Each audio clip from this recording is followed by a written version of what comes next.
नमस्कार दर्शक बंधु आज हूँ अगस्ट मास 12 तारिख मंगलवार। आसतु आज सकाळ केतेक गुरुत्वपूर्ण खबर उपर नजर पकेइबा ता पूर्व वीडियो गोटे लाइक करी कमेंट रे जय जगन्नाथ निश्चित लिखिबे। तेबे प्रथम खबर आज प्रधानमंत्री फसल बीमा योजना रे चाषी अकाउंट को आसीबो टंका। आज आसीबो चाषी खाता को टंका पठाइबे सरकार। केंद्र कृषि मंत्री शिवराज सिंह चौहान सोमवार दिन प्रधानमंत्री फसल बीमा योजना अधीन 30 लाख चाषी को 32 कोटी टंकार फसल बीमा राशि प्रदान करिवे। राजस्थान झुंझुन रे आयोजित यह कार्यक्रम समय प्रधानमंत्री फसल बीमा योजना राशि हस्तांतरण कराजिबो। शिवराज सिंह चौहान को व्यतीत राजस्थान मुख्यमंत्री, केंद्र कृषि राष्ट्र मंत्री एवं राज्य कृषि मंत्री मध्य एही कार्यक्रम रे जोग देइथिले। तेबे परवर्ती खबर चिकित्साधीन अवस्था आखि बुझिले नाबालिका। गतकाली सकाळु गाईसिलट थाना फिंगिरीमाळ गाँव में 13 वर्षर नाबालिका किए पोड़ी देइथिबार अभियोग होइथिला। निज घर पछपट पड़ियारे नाबालिका जनक जळुथिबार देखियाकु पाइथिले पाख पड़ोशी। निया लिभाइबा सहित नाबालिका केमिति पोड़ी हेले बोली पचारिथिले। आउ जळि जाइथिबा नाबालिका कहिथिले तांको सहित कोन होइछि। केई जणे झियो ताकु हत्या करियाकु चाहुथिबा निज बयान रे कहिसंती नाबालिका जनक।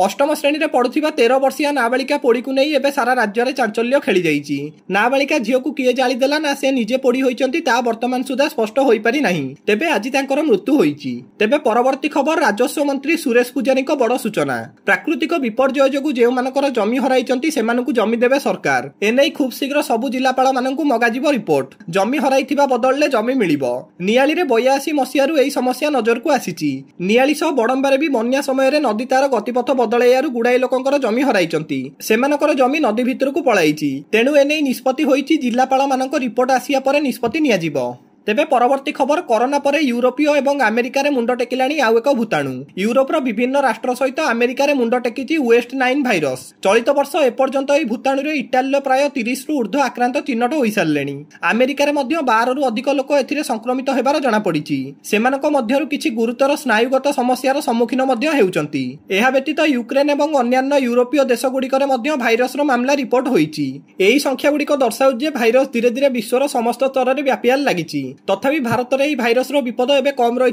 जଣା पड़ी।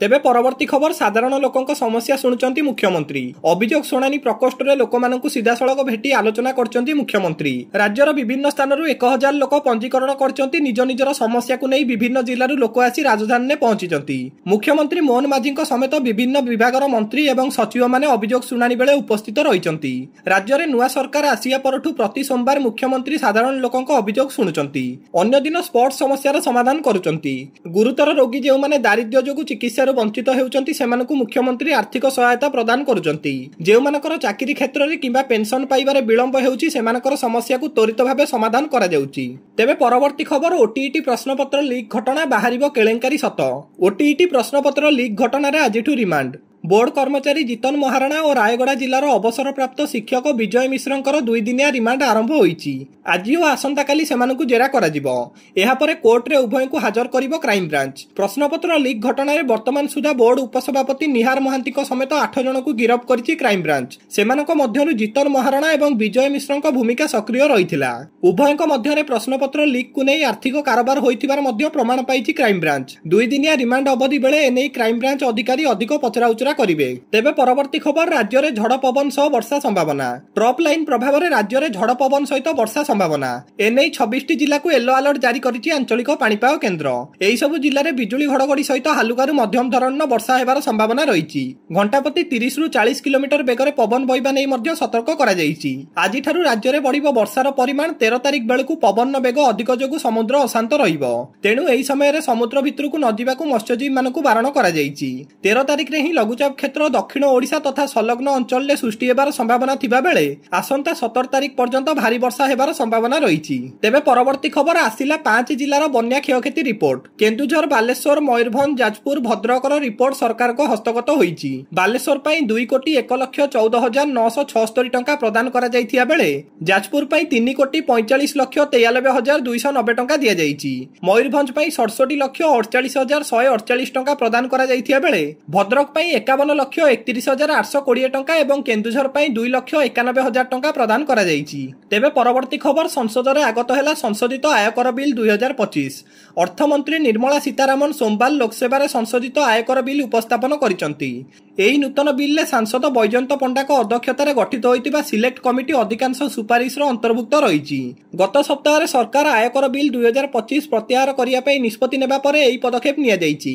6 ଦଶନ୍ଧି ପୁରୁଣା ଆୟକର ଆଇନ 1961କୁ ବଦଳାଇବା ପାଇଁ ଫେବୃଆରୀ 13 ତାରିଖରେ ନୂଆ ବିଲ୍ ଆଗତ କରାଯାଇଥିଲା। ସିଲେକ୍ଟ କମିଟିର ସୁପାରିଶ ପରେ ସରକାର ଗତ ସପ୍ତାହରେ ଏହାକୁ ପ୍ରତ୍ୟାହାର କରିଥିଲେ। ଅଗଷ୍ଟ 11ରେ ଆଗତ ହୋଇଥିବା ନୂତନ ଡ୍ରାଫ୍ଟ ସାଂସଦମାନଙ୍କୁ ଏକକ ଏବଂ ସଦ୍ୟତମ ସଂସ୍କରଣ ପ୍ରଦାନ କରିବାକୁ ଲକ୍ଷ୍ୟ ରଖିଛି। ଏଥିରେ ସିଲେକ୍ଟ କମିଟି ଦ୍ୱାରା ସୁପାରିଶ କରାଯାଇଥିବା ଅଧିକାଂଶ ପରିବର୍ତ୍ତନ ଅନ୍ତର୍ଭୁକ୍ତ ବୋଲି କୁହାଯାଉଛି।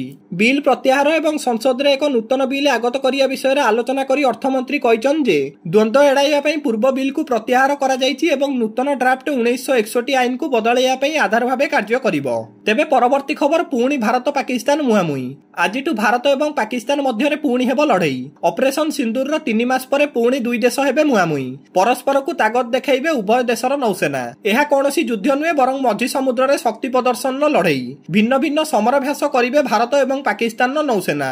ଆଜି ଏବଂ ଆସନ୍ତାକାଲି ଭାରତୀୟ ନୌସେନା କରିବ ସମରାଭ୍ୟାସ। ପାକିସ୍ତାନ ପକ୍ଷରୁ ମଧ୍ୟ ନିଜର ସୀମାରେ ଅଭ୍ୟାସ ନେଇ ନୋଟମ ଜାରି କରାଯାଇଛି। ଆରବ ସାଗରରେ 60 ନଟିକାଲ ମାଇଲ ଦୂରରେ ଚାଲିବ ଯୁଦ୍ଧାଭ୍ୟାସ। ପ୍ରାୟ 111 କିମି ଦୂରତାରେ ଶକ୍ତି ଦେଖାଇବ ଉଭୟ ଦେଶର ନୌସେନା। ଗୁଜରାଟର ଓଖା ଏବଂ ପୋରବନ୍ଦର ନିକଟରେ ଯୁଦ୍ଧାଭ୍ୟାସ କରିବ ଇଣ୍ଡିଆନ ନେଭି। ସେହିପରି ପାକିସ୍ତାନର ନୌସେନା ମଧ୍ୟ ଯୁଦ୍ଧାଭ୍ୟାସ କରିବା ପାଇଁ ନୋଟମକୁ ଜାରି କରିଛି। ତେବେ ପରବର୍ତ୍ତୀ ଖବର ଭୋଟ ଚୋରି ଅଭିଯୋଗରେ ବିରୋଧୀଙ୍କ ହାଲ୍ଲାବୋଲ। ଆଜି ଇଣ୍ଡିମେଣ୍ଟର ସମସ୍ତ ସହଯୋଗୀ ଦଳ ରାସ୍ତାକୁ ଓହ୍ଲାଇ ଜୋରଦାର ବିକ୍ଷୋଭ ପ୍ରଦର୍ଶନ ସହିତ ନିର୍ବାଚନ ଆୟୋଗ କାର୍ଯ୍ୟାଳୟ ଯାଏଁ ପଦଯାତ୍ରା କରିଛନ୍ତି। ପଦଯାତ୍ରା ବେଳେ ବିରୋଧୀ ଦଳ ନେତା ରାହୁଲ ଗାନ୍ଧୀ ଓ ସାଂସଦ ପ୍ରିୟଙ୍କା ଗାନ୍ଧୀଙ୍କୁ ଅଟକ ରଖାଯାଇଥିବାର ଜଣାପଡ଼ିଛି। ଆଜି ଦିଲ୍ଲୀରେ ଇଣ୍ଡିଆ ବ୍ଲକର ନେତା ଏବଂ ସାଂସଦମାନେ ସଂସଦର ମକର ଦ୍ୱାରରୁ ନିର୍ବାଚନ ଆୟୋଗ କାର୍ଯ୍ୟାଳୟକୁ ବିକ୍ଷୋଭ ଶୋଭାଯାତ୍ରା କରିଛନ୍ତି। ବିହାର ଭୋଟ ତାଲିକାରେ ସ୍ୱତନ୍ତ୍ର ସଂଶୋଧନ ଏବଂ 2024 ଲୋକସଭା ନିର୍ବାଚନର ଭୋଟ ଚୋରି ଅଭିଯୋଗକୁ ନେଇ ଏହି ଶୋଭାଯାତ୍ରା କରାଯାଇଛି। ନେତାମାନେ ଜାତୀୟ ସଙ୍ଗୀତ ଗାନ କରି ଶୋଭାଯାତ୍ରା ଆରମ୍ଭ କରିଥିଲେ। ଦିଲ୍ଲୀ ପୋଲିସ ଅନୁମତି ଅଭାବରୁ ରାସ୍ତାରେ ବ୍ୟାରିକେଡ୍ ଲଗାଯାଇଛି। ଏହି ଶୋଭାଯାତ୍ରାରେ ରାହୁଲ ଗାନ୍ଧୀ, ପ୍ରିୟଙ୍କା ଗାନ୍ଧୀ, ଅଖିଳେଶ ଯାଦବ, ମହୁଆ ମୈତ୍ରୀଙ୍କ ସମେତ ପ୍ରାୟ 100 ଜଣ ସାଂସଦ ଏବଂ ଦଳୀୟ କର୍ମକର୍ତ୍ତା ଅଂଶଗ୍ରହଣ କରିଛନ୍ତି। ସେମାନେ ନିର୍ବାଚନ ପ୍ରକ୍ରିୟାରେ ସ୍ୱଚ୍ଛତା ଆଣିବା ପାଇଁ ଏହି ଶୋଭାଯାତ୍ରା କରିଛନ୍ତି। ତେବେ ପରବର୍ତ୍ତୀ ଖବର ଉତ୍ତରାଖଣ୍ଡ ଉତ୍ତରକାଶୀ ଟ୍ରାଜେଡି ସପ୍ତମ ଦିନରେ ପହଞ୍ଚିଲା ଉଦ୍ଧାର କାର୍ଯ୍ୟ। ଉତ୍ତରାଖଣ୍ଡର ଉତ୍ତରକାଶୀ ଜିଲ୍ଲା ଅନ୍ତର୍ଗତ ଧରାଳି ଏବଂ ହର୍ଷଲ ଅଞ୍ଚଳର ଉଦ୍ଧାର କାର୍ଯ୍ୟକୁ ଆଜି ସପ୍ତମ ଦିନରେ ପହଞ୍ଚିଛି। ଅଗଷ୍ଟ 5 ତାରିଖରେ ବାଦଲ ଫଟା ବର୍ଷା ପରେ ଭୂସ୍ଖଳନ ଏବଂ ବନ୍ୟା ଯୋଗୁଁ ବ୍ୟାପକ କ୍ଷୟକ୍ଷତି ଘଟିଛି। ଏପର୍ଯ୍ୟନ୍ତ ଯାଏଁ 1300ରୁ ଅଧିକ ଲୋକଙ୍କୁ ଉଦ୍ଧାର କରାଯାଇଛି। 100ରୁ ଅଧିକ ଲୋକ ଏବେ ବି ନିଖୋଜ ଅଛନ୍ତି। ସେମାନେ ପୋତି ହୋଇ ରହିଥିବାର ସନ୍ଦେହ କରାଯାଉଛି। ସେମାନଙ୍କୁ ଠାବ କରିବା ପାଇଁ ଉଦ୍ଧାରକାରୀ ଦଳ ଦମ ଲଗାଇ ଦେଇଛନ୍ତି। ଧରାଲିକୁ ସଂଯୋଗ କରୁଥିବା ଏକ ପାଦଚଲା ସେତୁରେ ଫାଟ ହୋଇଥିବାରୁ ଉଦ୍ଧାର କାର୍ଯ୍ୟ ବାଧା ସୃଷ୍ଟି ହେଉଛି। ଭୂସ୍ଖଳନ ଓ ପ୍ରବଳ ବନ୍ୟାରେ ଧରାଲି ଗାଁ ପୁରା ଧସି ହୋଇଯାଇଥିବା ବେଳେ 5 ଜଣଙ୍କର ମୃତ୍ୟୁ ହୋଇଥିବାର ସ୍ପଷ୍ଟ କରାଯାଇଛି। ତେବେ ଶେଷ ଖବର ଅକ୍ଟୋବର 2ରୁ କଂଗ୍ରେସର ସମ୍ବିଧାନ ବଞ୍ଚାଅ ସତ୍ୟାଗ୍ରହ। ଆଗାମୀ ଅକ୍ଟୋବର 2 ଗାନ୍ଧୀ ଜୟନ୍ତୀରୁ କଂଗ୍ରେସ ପକ୍ଷରୁ ସମ୍ବିଧାନ ବଞ୍ଚାଅ ସତ୍ୟାଗ୍ରହ କରାଯିବ। ମାଲକାନଗିରିରୁ ପଦଯାତ୍ରା ଆରମ୍ଭ କରିବେ ପିସିସି ସଭାପତି ଭକ୍ତଚରଣ ଦାସ।